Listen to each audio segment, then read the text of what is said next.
Hey G, this keeps me thinking. Have you ever noticed that quiet, heavy feeling that hits right after you close your banking app? It is not necessarily panic. It is more like a low-grade, persistent fog. You look at the balance, and while you are not underwater, the number just stays there staring back at you, completely stagnant. You are doing everything the traditional playbook tells you to do. You are packing your lunch. You skipped the morning latte. You are tracking every single dollar in a spreadsheet that is starting to feel more like a prison sentence than a path to freedom. Yet, the needle barely moves. It feels like you are running on a treadmill that is tilted slightly upward, working twice as hard just to stay in the exact same place. So, welcome back to our show where we learn, share, and grow together. I'm your host, B. And I'm G. Today we are continue on our learning journey and hope you all stay connected by subscribing to our channel. Back to today's topic. It is exhausting, honestly. And I think the reason it feels that way is because we have been conditioned to believe that wealth is purely a game of defense. We are told that if we just suffer a little more, sacrifice a little more, and shrink our lives down to the bare essentials, eventually, magic will happen. But the math of modern life just does not back that up anymore.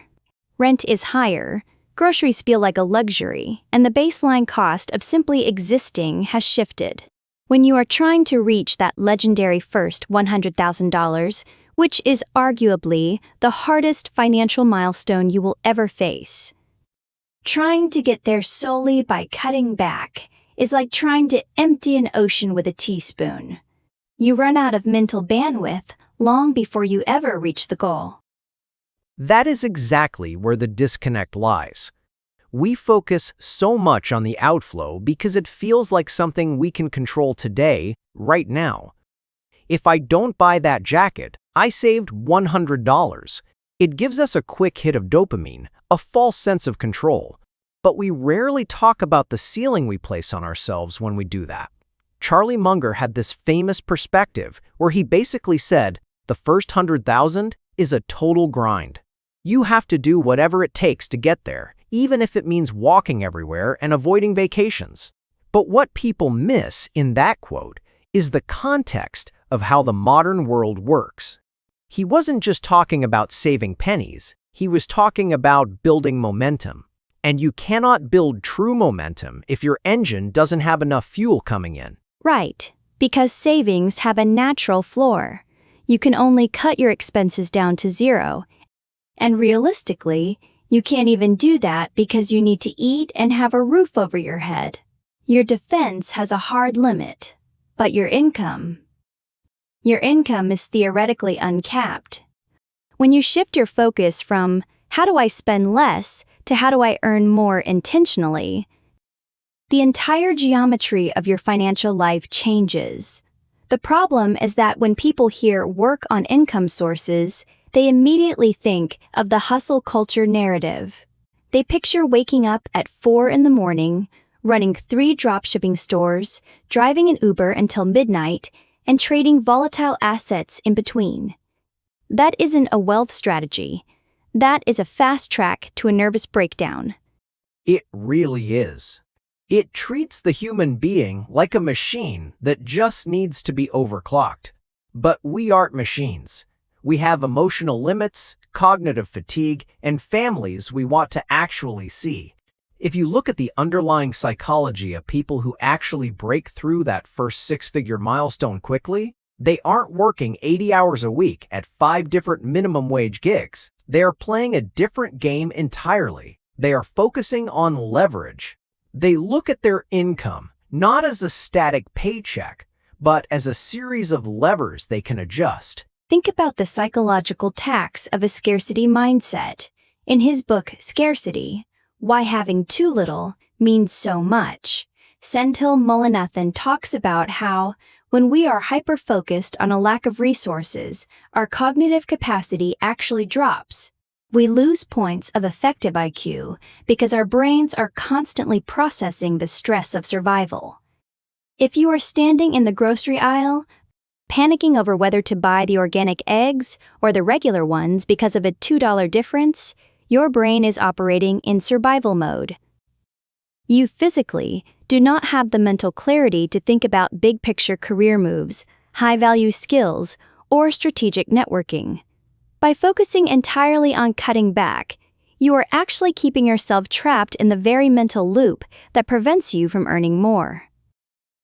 That is such a profound point because it reframes the whole struggle. It means that the anxiety people feel isn't a personal failure. It is a systemic reaction to trying to solve a structural problem with the wrong tools. Let's look at a realistic example.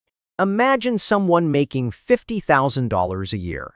After taxes, rent, food, and student loans, they might have $500 left over at the end of the month if they are incredibly disciplined. To save $100,000 at that rate, it would take them nearly 17 years. 17 years of absolute perfection. No car breakdowns, no medical emergencies, no weddings to attend. It is a mathematically fragile existence. And that fragility is what causes the deep, underlying time anxiety so many people carry. You know that one major bump in the road wipes out 6 months of your sacrifice. Now, let's change the variable. Instead of spending 17 years trying to squeeze an extra $50 out of that $50,000 salary, what if that person spent their energy figuring out how to increase their baseline income to $80,000 or $90,000 over the next 2 years? Suddenly, the gap between what they earn and what they need to live widens dramatically. That gap is where wealth is built, and more importantly, it is where peace of mind lives. This is the ultimate turning point in a person's financial journey. It is the shift from a defensive posture to an offensive one. When you realize that your time and your skills are assets that can be optimized, you stop looking at money as something you must hoard and start looking at it as something you can generate. This completely changes how you view your daily life.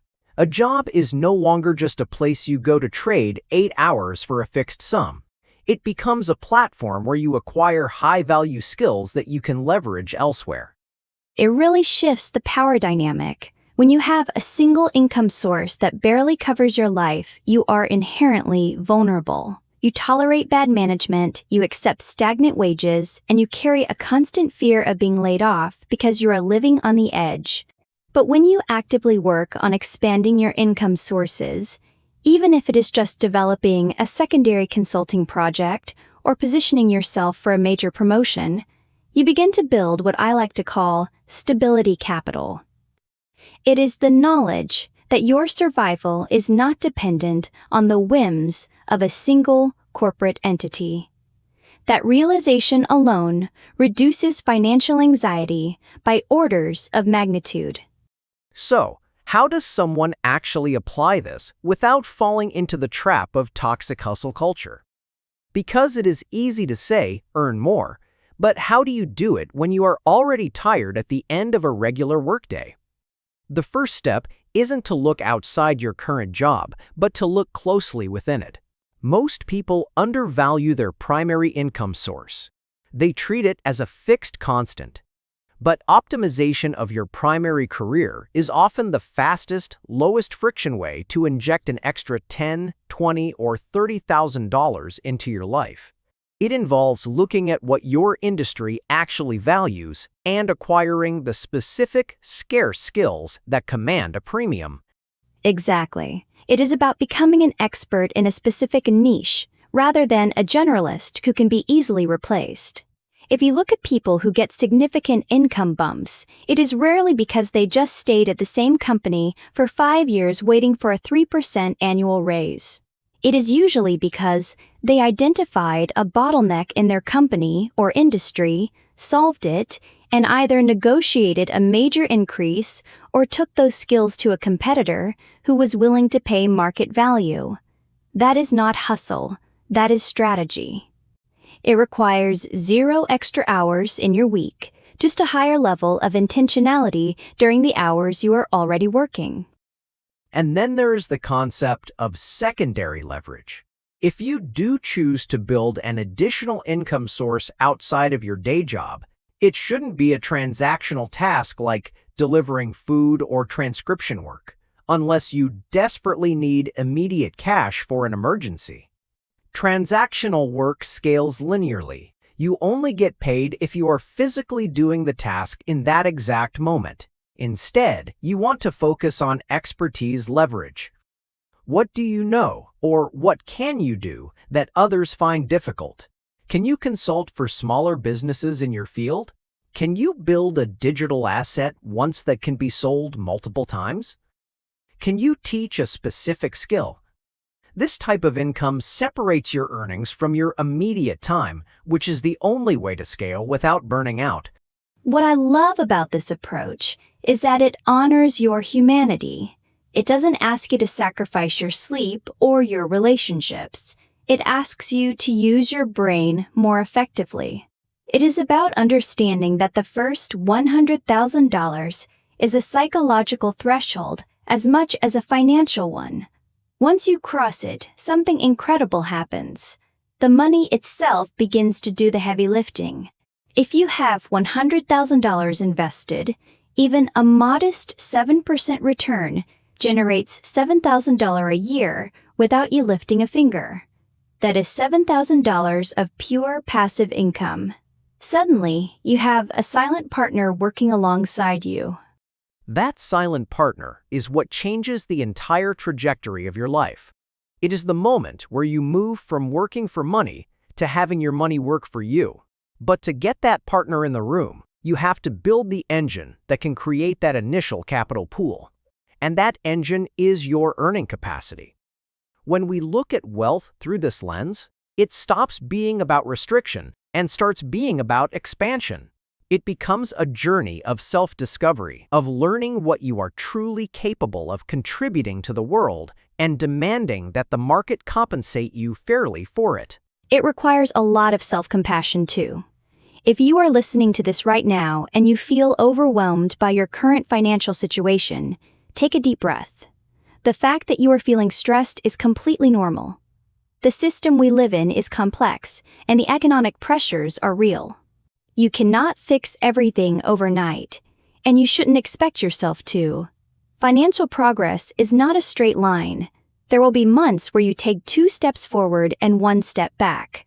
The goal isn't to execute a flawless financial plan perfectly from day one. The goal is simply to tilt the odds in your favor, slowly, steadily, every single day. That is the core of it. Progress always beats perfection. If you can focus this week on just identifying one skill you want to develop or one way you can add more value in your career, you have already won. You have shifted your gaze from the floor to the horizon. You are no longer just surviving, you are building. The first $100,000 is undeniable proof to yourself that you can navigate the system, that you can master your psychology, and that you have the power to change your reality. It takes time, it takes patience, and it takes a gentle approach to your own mistakes. But it is entirely within your reach. Keep going. Take it one deliberate choice at a time, and remember to be kind to yourself along the way. We come to the end of discussion today. Hope it bring you fruitful information that you can apply and see change in your life. Please comment, like, and subscribe to our channel. Until next time, we shall learn, share, and grow together. Thanks. Take care and goodbye.